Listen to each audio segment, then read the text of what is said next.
Many consider the Sermon on the Mount as Jesus' most countercultural teachings on how to live. Thousands of years later, his teachings still continue to turn the world upside down. Are you poor in spirit? Well, the kingdom of heaven is yours. Are you mourning?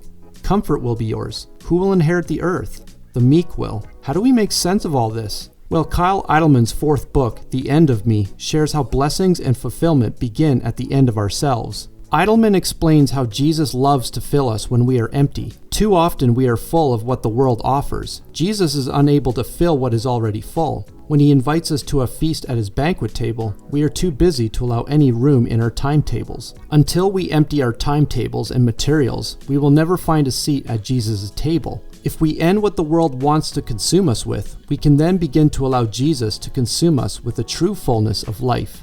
This book has a bold red color which makes it stand out.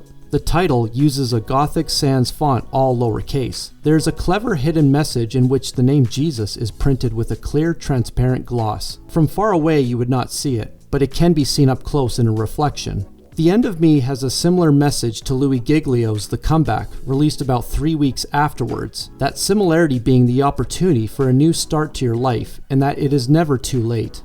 These are still two books with two different messages. The End of Me speaks on identifying our brokenness. The Comeback speaks on having a spiritual turnaround. The timing of these releases are almost perfect as they complement each other. I like that The End of Me was released first, as it allows the reader to start with Idleman's book and transition to Giglio's book.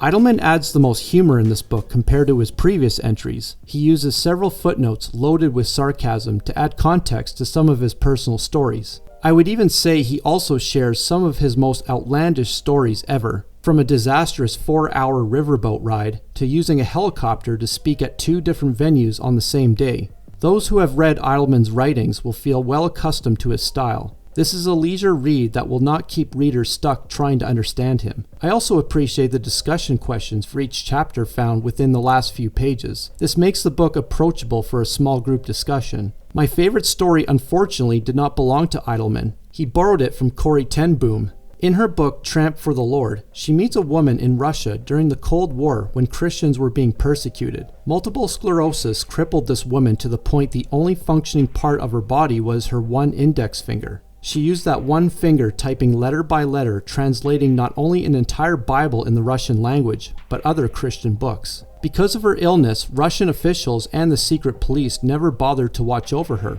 A notable quote from this book is, "As Jesus hung on the cross, a thief was a few feet away, also dying. There's no way to be more helpless than when there are nails through your wrists and ankles, your breathing is being cut off, and your life is ebbing away as people all around watch and shout curses at you. Jesus and a criminal leaving this world together. Against all odds, the thief asked Jesus for help because somehow he understood it wasn't too late. It's not too late, and it never has been. And there's never been a better time, a more perfect time than the present moment. That's always the one in which he wants to meet you. The life you have is not the life you must accept. You need only to ask for help. The more helpless you are, the better. The more open you will be to the help that only he can offer. He meets you right there at the end of yourself." The End of Me is not without a few problems, inaccuracies, and deficiencies. For example, in page 49, Idleman states, "Without suffering, we simply can't know his comfort." He mentions the example of Job's suffering to support his statement. While I agree with most of that premise, I would have replaced the word know with understand. Job was very well aware of knowing God's comfort before he suffered, but it was the suffering that allowed Job to understand God's comfort. We can know God's comfort without the process of suffering, but we cannot understand God's comfort without suffering. Another statement I took issue with was on page 114, where he states, "There is nothing wrong with a good job, a loving marriage, and a busy agenda." But then 10 pages later, it speaks on how busyness does not allow us to empty ourselves to be filled by Jesus. I am aware Idleman was referring to a busy agenda, as in getting necessary tasks or errands completed. He should have clarified what he meant by saying there is nothing wrong with a busy agenda, especially when he talks about how problematic busyness is in our lives 10 pages later.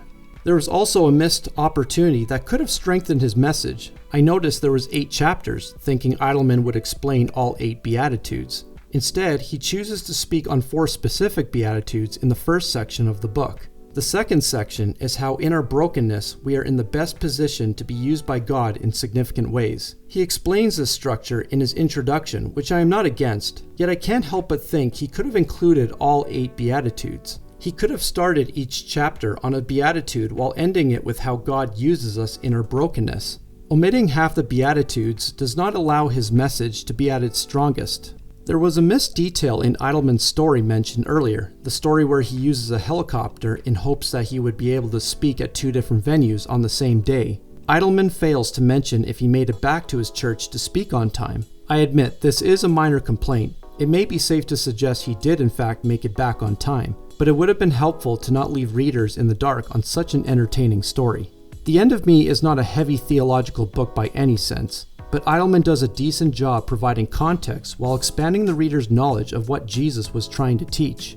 Readers will still draw strength and inspiration from Idleman's easy-to-follow writing style. With the exclusion of the other 4 Beatitudes substituted by how God uses our brokenness, there seems to be 2 separate messages. While these 2 messages relate to each other, it falls short on providing a full, unified, cohesive message.